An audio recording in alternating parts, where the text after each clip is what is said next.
There's a new poll out, though, by the folks at Abacus, painting a bit of a bleak picture right now, anyway, for Erin O'Toole, suggesting he's less popular at this point than his predecessor, Andrew Scheer, was. Anne McGrath, start this one off here. Erin O'Toole's popularity problem. Well, I mean, it's true that he's had a very, very rocky start to his leadership. I think he'll be a fairly capable campaigner when the campaign actually does get going. And the Conservative Party has a base in the country that I think is fairly strong.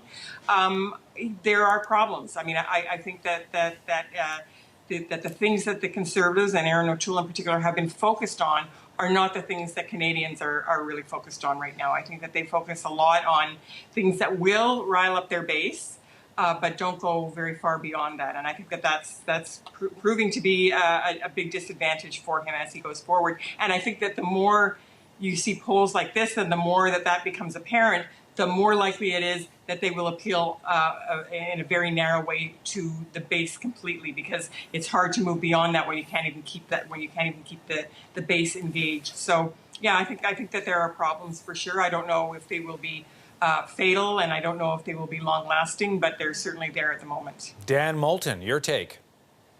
Well, the leader's numbers, the leader of the Conservative numbers, are definitely in dire straits. There's no question about that. He's being put in a position right now where he's far less popular than his predecessor in Alberta and Saskatchewan, of all places. And I think that's forcing the Conservative campaign to have to defend that territory, defend their seats. Liberals, if you look at the latest polling, are poised to pick back up urban seats in Alberta and in Regina, where they had won previously in 2015. And so I think putting the Conservatives on defense in their strongest parts of the country is going to be a problem for Erin O'Toole running into the campaign.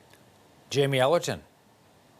Yeah, obviously, so there's no way to sugarcoat this. Those numbers aren't good, but I think here kind of lies the risk going forward. If you look at the Prime Minister's numbers in 2015 when he won his majority, it's kind of where they're sitting in the polls now, but campaigns matter. And with expectations kind of so low for Erin O'Toole and him kind of living on that floor right now, there's actually nowhere to go for him but up in the campaign. And I think Anne's right. I think Erin O'Toole is going to overperform and kind of surprise people in his ability to campaign when people actually pay attention. I know with the client work I'm doing and stuff like that, people actually are just tuning politicians of all stripes out.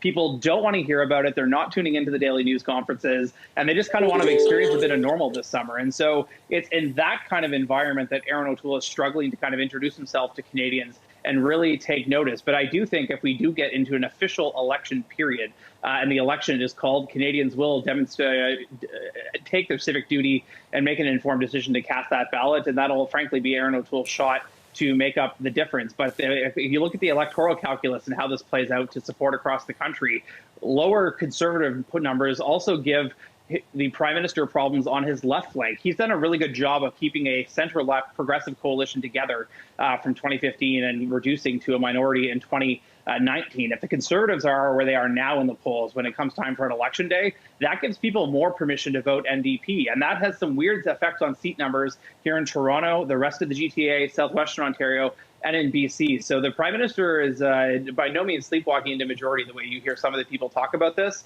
And where Erin O'Toole is, like I said, he's having a really hard time right now. But with these numbers kind of where they are in the Conservative foundation, there's nowhere for him to go but up.